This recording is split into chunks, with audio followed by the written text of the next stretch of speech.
planeetalla on sama arvosi. Oltiin sit keltaisia, mustia tai valkoisia. Ei oo väli sukupuolella tai värillä. Kaikki tultiin äidistä, jolla on oma äiti. Me opittiin kävelee, liikuttas eteenpäin. Mentäs omaa tietä, mihin se sit meneekään. Silt löytyy meidän olemassaolon tarkoitus. Oma ja muiden olemassaolon arvostus. Luodaan ja rakennetaan mitä vielä puuttuu. Edetään mut muistetaan mistä on tultu. Työllämme saadaan rumasta kaunista. Sillä me tehdään keskeneräisestä valmista. Jatketaan sitä minkä vanhemmat aloitti. Omalla tavalla just niinku taotkin. Seuraa sun sydämme sääntä mut muista.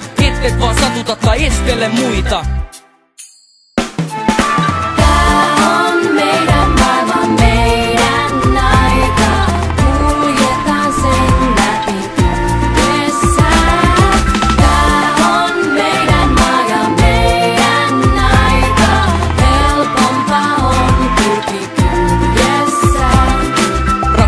Läheisiä kunnioitetaan, jopa vastustajia hävitään tai voitetaan. Eikä tehdä mitään sellaista kenellekään, mitä ei haluta, et itellemme tehdään. Mietitään rauhassa mitä elämältä halutaan, ettei joutuis katumaan, hei en mä tätä haluukaan. Punnitaan tekoja, katellaan maailmaa, kelataan miten voitais saada jotain aikaa. Vaikkei pahuutta pois maailmasta saiskaan, oma ympäristö voi vaikuttaa aina. Jokainen voi tehdä jotain merkittävää, olla illalla ylpeä siitä mitä teki tänään. Et kai se nauti jos satutat toista, helpota asioita, laula tai soita. Muista iloita ja autta lähimmäistä, niin paljon helpompaa kulke käsikäin täällä.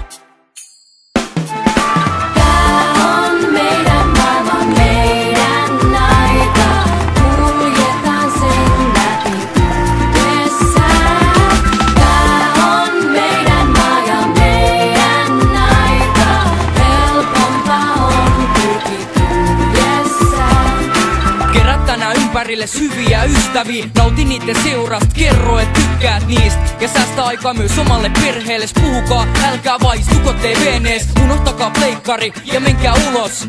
Tai jos sataa, niin vaan kuunnelkaa ukkos. Nautitaan siitä mitä ollaan saatu jokaisesta friendistä ja joka aamusta. Muistetaan myös niitä joille ei oo kaikkea, joilta puuttuu ruokaa, vaatteet ja laitteet.